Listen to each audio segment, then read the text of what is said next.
नमस्कार साथियों, स्वागत है आपका हमारे YouTube channel AMIS study circle में। और इससे पहले वाले लेक्चर में मैंने एक छोटा सा वीडियो बनाया था न्यू कमर्स के लिए कि किस तरीके से यूपीएससी की तैयारी शुरू की जाए।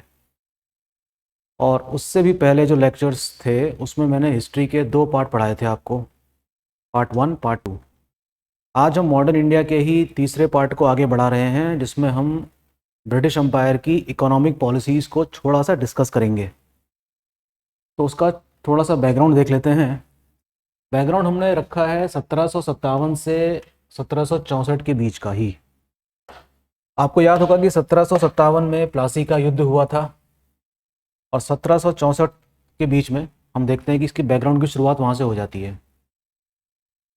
तो जो कॉलोनियल एक्टिविटीज़ हैं, यानी कि जो औपनिवेशिक गतिविधियाँ हैं, इसको जान लेना थोड़ा ज़रूरी है कि ब्रिटिश सिर्फ एम्पायर का विस्तार नहीं कर रहा था, वो भारत में एग्जिस्टिंग इकोनॉमिक सिस्टम में भी चेंज कर रहा था।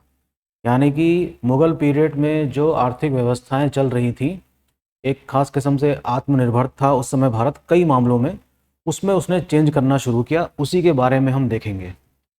तो इनकी इस औपनिवेशिक गतिविधि में हम देखते हैं कि इसके 3 अलग अलग चरण हैं और इन तीनों के चरण के अलग अलग नाम रखे गए हैं इतिहासकारों के द्वारा। जो पहला जो फेज़ है, जो शुरू होता है 1757 से लेकर 1813 के बीच में, इसको कहा गया है कॉमर्शियल फेज, अर्थात वाणिज्यिक चरण। ठीक। दूसरा है 1813 से 1858 का, इसको हम कहते हैं औद्योगिक मुक्त व्यापार। और तीसरा जो अंतिम फेज है इनका, वो है फाइनेंशियल कैपिटलिज्म, जो 1860 से 1947 तक चलता है, जब तक ब्रिटेन इंडिया में रहा, अर्थात वित्तीय पूंजीवाद।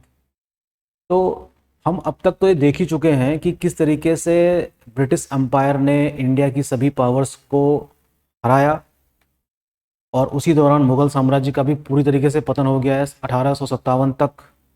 लेकिन कुछ चीज़ें हमको जानने के लिए थोड़ा सा पीछे लौटना पड़ता है। तो क्या भारत में ब्रिटिश साम्राज्य सिर्फ साम्राज्य विस्तार कर रहा था? तो उसका जवाब है नहीं। वो लगभग सभी क्षेत्रों में उसका दखल होता चला गया और इसी का परिणाम हुआ होगा कि 1857 की क्रांति हुई होगी, रिवोल्ट ऑफ 1857।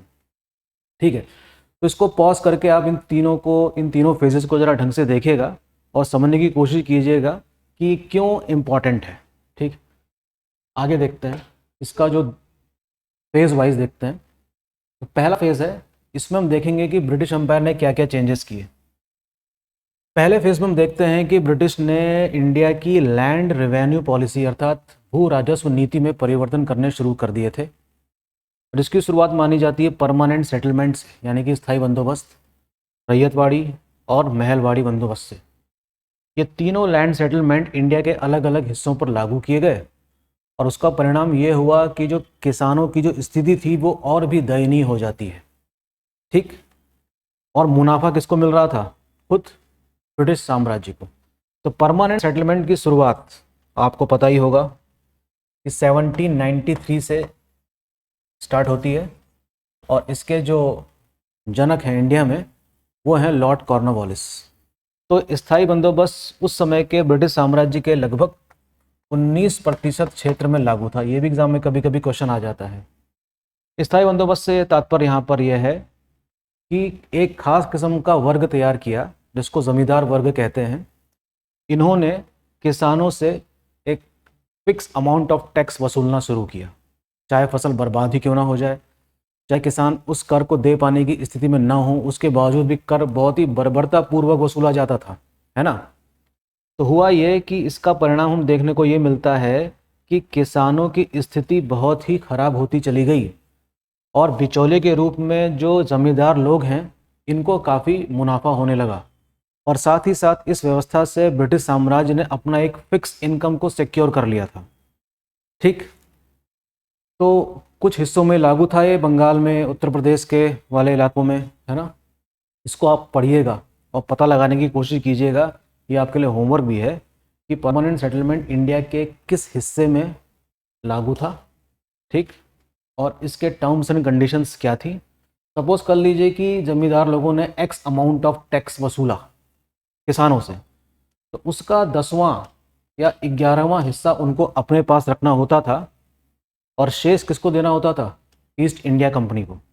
ठीक, तो आप समझ सकते हैं कि किसान जो कि लगभग दे पाने की स्थिति में नहीं थे, वो उन लोगों को कर्ज को चुकाने के लिए महाजनों या सूदखोरों से सूद लेना पड़ता था। ठीक, तो इन सब चीज़ों से किसानों की स्थिति बद से बदतर होती चली गई। तो ये व्यवस्था किसानों के हित में कभी भी नहीं रही। दूसरा देखते हैं रैयतवाड़ी व्यवस्था। रैयतवाड़ी व्यवस्था की शुरुआत दक्षिण भारत से होती है 1792 से, जिसके जनक मुनरो और कैप्टन रीड माने जाते हैं, और इसको इन्होंने लागू किया था तमिलनाडु के बारामहल जिले से। ठीक, रैयत का मतलब होता है किसान, रैयत मतलब किसान। तो इस बार मिडिल मैन यानी कि बिचौले को हटाकर कंपनी ने खुद किसानों से कर वसूलने का एक डॉक्यूमेंट बनाया। लेकिन कर की दर अकॉर्डिंग टू बिपिन चंद्र बड़ी हाई थी, 45 से 55% ऑफ टोटल प्रोड्यूस, जो भी उत्पादन होता है उसका 45 से 55% तक टैक्स वसूल लिया जाता था।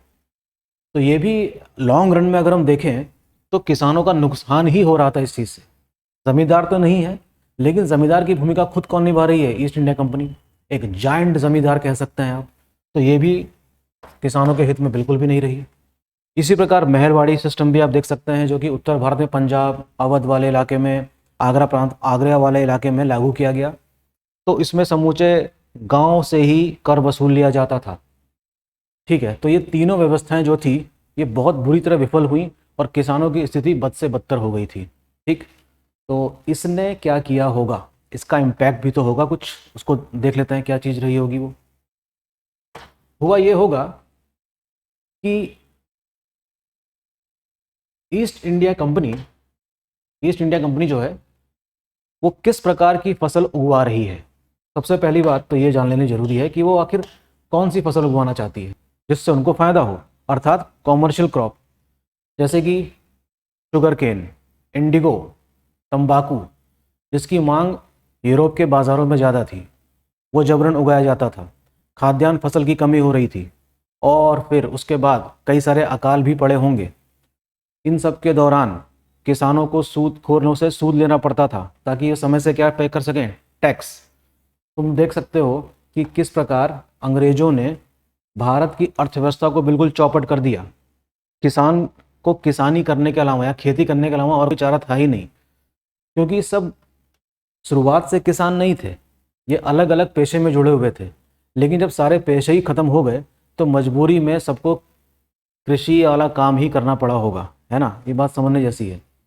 यहाँ पर मैंने एक छोटी चीज़ ये भी लिखी है कि बंगाल में जब पूरी तरीके से ब्रिटिश सिस्टम इस्टेब्लिश हो चुका था बक्सर के युद्ध के बाद, तो वहाँ पर लॉर्ड क्लाइव ने ये सिस्टम लागू किया था जिसको हम कहते हैं ड्वाल सिस्टम, द्वैत शासन, जिसमें अंग्रेज़ों को दीवानी अधिकार तो मिल गए थे मुग़ल बादशाह से, और निज़ामत अधिकार मिल गए थे नवाब से, बंगाल के नवाब से।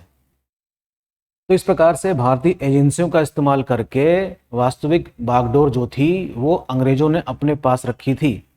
इसी प्रणाली को द्वैत शासन कहा गया है। इसको भी पढ़िएगा आप अपनी अपनी किताबों से। ठीक, तो इन सभी व्यवस्थाओं ने भारत की अर्थव्यवस्था को बहुत ही गहरा आघात पहुंचाया, और हम कह सकते हैं कि यही सब चीज़ें रही होंगी जो 1857 के विद्रोह का कारण बनी होंगी। दूसरे फेज़ में देखते हैं, हम देखते हैं कि दूसरे फेज़ में भारत का जो उद्योग था उसका अनऔद्योगिकरण देखने को मिलेगा आपको। ठीक है, डी इंडस्ट्रियलाइजेशन। ये वो फेज़ है जब इंग्लैंड का तो हो रहा है इंडस्ट्रियलाइजेशन, और भारत में जो मौजूदा उद्योग पहले से ही काम कर रहे थे उनका हो रहा है विनाश। तो इसको कहा गया है अनऔद्योगिकरण अर्थात डी इंडस्ट्रियलाइजेशन। भारतीय उद्योगों का पतन हो रहा था, हैंडीक्राफ्ट उद्योग समाप्त हो रहे थे, कुटीर उद्योग भी लगभग समाप्ति के उसमें थे। इंग्लैंड में औद्योगिकरण की धूम मची हुई थी, कई प्रकार के साइंटिफिक डिस्कवरीज की वजह से, कई प्रकार के इन्वेंशंस की वजह से इंग्लैंड में कई सारे उद्योग स्थापित हो रहे हैं। और ये सारे उद्योग चलते किससे थे? बिजली से। बिजली किससे बनती थी? कोयले से। कोयला कहाँ से जाता था? इंडिया से। किस में जाता था? जहाज से लद के जाता था, इंग्लैंड पहुँचता था, और मैनचेस्टर जैसी जगह में जहाँ पर कई सारी कॉटन मिल्स हैं उनको बिजली प्रदान करता था। और वो कॉटन मिल्स बहुत तेज़ी से रुई में से या कपास में से रेशा निकालती थी और उस रेशे से कपड़े बन जाते थे और वही बने हुए कपड़े भारत में वापस आते थे और भारत की बाज़ारों में बिकते थे। ठीक, दिस इज़ वेरी इंपॉर्टेंट कि कैसे अंग्रेज़ों ने भारत के बाजार पर कब्जा कर लिया and the Indian market was flooded with the British goods. मजबूरी में ब्रिटिश के जो फिनिश्ड प्रोडक्ट थे उनको ही खरीदना पड़ा होगा बाद में। ठीक है, तो इस तरीके से भारत का जो बाजार था, परंपरागत बाजार था, वो भी पूरी तरीके से क्या हो गया, ध्वस्त हो गया। तीसरा फेज देखते हैं जिसमें आता है आपका फाइनेंशियल कैपिटलिज्म। इसको हम कहते हैं वित्तीय पूंजीवाद। अर्थात ये फेज शुरू होता है 1860 के बाद से। कब से शुरू होता है ये?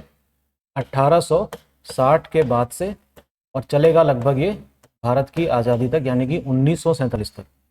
मतलब इसका ये है कि देखो 1857 की क्रांति हुई थी। क्रांति का परिणाम ये हुआ कि अंग्रेज़ों के दिमाग में ये बात आई कि अगर हमें भारत में लंबे समय तक शासन करना है तो हमें शासन करने के तरीकों में बदलाव करना ही पड़ेगा। ठीक है, और इसलिए उन्होंने पास किया गवर्नमेंट ऑफ इंडिया 1858 और गवर्नर जनरल की पावर्स को थोड़ा सा रेस्ट्रिक्ट कर दिया, उसकी पावर को थोड़ा सा सीमित कर दिया है। अब वो वाइसरॉय कहा जाने लगा। इस बीच हम देखते हैं कि अंग्रेजी पूंजीपतियों के पास इतनी पूंजी है कि वो भारत में उस पूंजी को निवेश करके फायदा कमाना चाहते थे, जिसमें सबसे बड़ा डेवलपमेंट माना जाता है रेलवेज का। आज तो रेलवे सरकारी उपक्रम है, लेकिन तब ये प्राइवेट फर्म हुआ करती थी, क्योंकि इस पे पैसा लगाने वाले कौन लोग रहे होंगे? ईस्ट इंडिया कंपनी के बहुत बड़े बड़े सेठ, जो कहाँ के थे? इंग्लैंड के थे। रेलवेज के साथ साथ इन्होंने किस पे निवेश किया? पोस्टल सिस्टम में। बैंकिंग सिस्टम भी इन्होंने डेवलप किया। ठीक है, तो जो मॉडर्न लाइन्स में जो हम चीज़ें देखते हैं, हालांकि ब्रिटिश की देन है, लेकिन उसके पीछे का मकसद क्या रहा होगा? अधिक से अधिक मुनाफा कमाना। ये रेलवेज करती क्या थी? भारतीयों को ठहराने के लिए नहीं थी रेलवे, ये भारत के आंतरिक भागों तक पहुंचती थी, वहां से कच्चा माल इकट्ठा करती थी। ये रेलवे पहुंचती थी कोस्टल एरियाज़ में, यानी कि तटीय क्षेत्रों में, वहाँ बड़े बड़े बंदरगाहों में, वहाँ पर सामान लादा जाता था और ये सामान पहुंच जाता था कहाँ? इंग्लैंड। 1860 से कुछ ही साल बाद, यानी कि 1868 के बाद आपको पता होगा कि सुएज़ कैनाल खुल जाती है। सुएज़ कैनाल, इसकी वजह से क्या हुआ कि डिस्टेंस काफ़ी कम हो गई होगी इंग्लैंड और इंडिया के बीच में। अब तेजी से दोहन होता गया। आप इन सब चीज़ों का ध्यान किसने आकर्षित किया? हमारा दादा भाई नेहरू जी ने। और उन्होंने कहा कि इसी प्रकार से भारत के धन का बहिर्गमन होना आरंभ हो जाता है। ट्रेन ऑफ वेल्थ थ्योरी कहा गया इसको। ये बात उन्होंने कही है poverty and un British rule in India, जो कि उन्होंने 1867 में लिखी थी। ठीक है, अच्छा, भारत में इन सब चीज़ों की स्थापना, या कह सकते हैं कि ये जो कैपिटलिज्म वाला फेज़ है, ये क्यों सफल रहा? Availability of the cheap labour, क्योंकि भारत में सस्ती मजदूरी मौजूद थी। और सस्ता क्या था? कच्चा माल था, जो महंगे में बेचा जाता था इंग्लैंड और यूरोप के बाज़ारों में। सस्ती मजदूरी और कच्चा माल आधार बना किस चीज़ का? इस वाले फेज़ का। ओके, तो हम समझ सकते हैं कि ब्रिटेन ने ना सिर्फ साम्राज्य विस्तार किया, जबकि भारत की आर्थिक व्यवस्था को भी बहुत ही गहरी चोट पहुंचाई। एक ब्रिटिश विचारक हैं, ओ सुलिवन है शायद उनका नाम, वो कहते हैं कि ब्रिटिश सिस्टम कुछ इस तरीके से काम करता है कि जो स्पॉन्ज देखा होगा आपने, उसको हम गंगा में डुबाते हैं और इसको निचोड़ते कहाँ पर है? थेम्स नदी के किनारे। ठीक है, ब्रिटिश सिस्टम कुछ इस तरीके से काम करता है, यानी कि जो भी वेल्थ है, जो भी रिसोर्सेज हैं, उनको वो सोख लेता है और इसको निचोड़ा कहाँ पर जाता है? थेम्स नदी के तटों पर। और धीरे धीरे भारत और भी ज़्यादा गरीब होता चला गया और इंग्लैंड इस तरीके से रिच होता चला गया। और आज की डेट में कह सकते हैं इंग्लैंड एक डेवलप्ड कंट्री की श्रेणी में आता है। आज से नहीं, बहुत पहले से ही। तो डेवलप हुआ कैसे? इन्हीं सब कारकों की वजह से वो डेवलप हुआ होगा। ये सारी बातें जो मैंने कुछ 15 से 20 मिनट में जो आप तक पहुंचाई हैं, इसको पढ़ने में आपको लगेगा समय, जिसके लिए मैं आपको एक सोर्स बताता हूं। इसकी अच्छी इन्फॉर्मेशन अगर आपको चाहिए तो आप BL ग्रोवर नाम की बुक पढ़िए, और बिपिन चंद्र की जो पतली वाली किताब है, जो पहले NCERT हुआ करती थी, उसमें से पढ़िएगा कि ब्रिटिश की इकोनॉमी पॉलिसी या ब्रिटिश का ये इकोनॉमिक जो सिस्टम था वो किस तरीके से काम करता था। ठीक है, तो होपफुली आप सभी की पढ़ाई ठीक ठाक चल रही होगी RO ARO वाले एग्ज़ाम को ध्यान में रखकर। और कमेंट करिएगा, लाइक करिएगा और फॉरवर्ड भी करिएगा, और अपनी पढ़ाई करते रहिए। तब तक के लिए all the best. Thank you.